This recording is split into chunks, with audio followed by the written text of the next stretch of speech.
ఈరోజు ఏ డ్రెస్ చూపిస్తున్నాం మనం? బేసిక్లీ సినిమాలు రీ రిలీజ్ అవుతాయి తెలుసా నీకు? తెలుసు. అంటే నీకు ఇష్టం రీ రిలీజ్ అయ్యే సినిమాలు? ఇష్టం.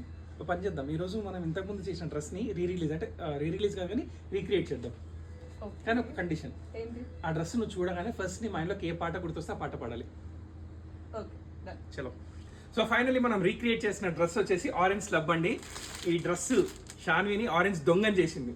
సో ఈ డ్రెస్ చూడగానే నీకు ఏం గుర్తొచ్చింది షాన్వి? బెటర్ పారిపోతారు. ఈ డ్రెస్ వేసుకొని వచ్చాయి, ఇది రీక్రియేట్ చేసి మళ్ళీ ఈ డ్రెస్ ఎలా ఉందో మనం వాళ్ళకి చూపిద్దాం. అసలు ఈ డ్రెస్కి లెక్క పెట్టలేని ఎంక్వైరీస్ వచ్చాయండి. డ్రెస్సెస్ మేము 20 సెట్స్ తెచ్చాము, 2 డేస్లో అయిపోయాయి. చాలా మంది రీస్టాక్ చేయండి అన్నారు. ఆల్మోస్ట్ 1 మంత్ పట్టింది మాకు రీస్టాక్ చేయడానికి. నాకు తెలిసి ఇదే లాస్ట్ టైం రీస్టాక్ చేయడం కూడా, ఎందుకంటే ఫ్యాబ్రిక్ కంప్లీట్ అయిపోయింది మా దగ్గర. ఇది మన ఓన్ మ్యానుఫ్యాక్చరింగ్ ప్రొడక్ట్, ఫ్యాబ్రిక్ అయిపోయింది కాబట్టి మళ్ళీ రీస్టాక్ చేసే ఛాన్సెస్ కూడా చాలా తక్కువ ఉంటాయి. సో మళ్ళీ డ్రెస్సెస్ అయిపోయిందని మాత్రం మనం అనకండి, వెంటనే గ్రాప్ చేసుకోండి. 2 స్టోర్స్లో అవైలబుల్ ఉంది, అండ్ వెబ్సైట్లో కూడా అవైలబుల్ ఉంది. ఏం చెప్తావు? ఏం చెప్తావు? థ్యాంక్స్ అండి.